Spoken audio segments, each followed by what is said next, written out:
Kapuso Mariel Pamintuan, nagsisidi umanong lumipat sa GMA Network. Baka sa mapait na pagmumuka ng kapuso starlet na si Mariel Pamintuan ang pagsisisi na lumipat sa GMA Network.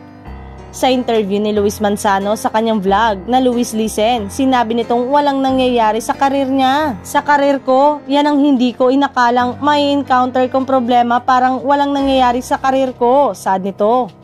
Nakilala si Mariel Pamintuan dahil sa kanyang revelasyon noon sa GMA Gala kung saan sinabi nitong lasang liver spread ang mga pagkaing pinili ng GMA Network.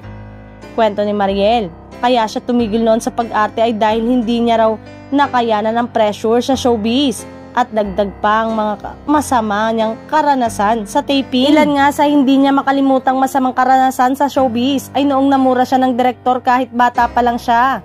Gayun din nang sapawan siya ng kapwa niya batang artista. Biba raw siya kapag nasa harap ng camera at kapag may interview.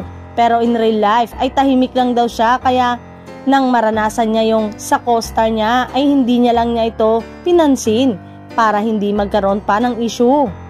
Sikat na star na ngayon yung gumawa daw sa kanya at never pa raw niyang kinausap ang artistang yon tungkol sa ginawa nito sa kanya. Matagal na sa industriya ng showbiz si Mariel Pamintuan at dahil nagsimula ang kanyang karera bilang child actress, naranasan na rin niya ang panghinaan ng loob at magpahinga muna sa pag-arte.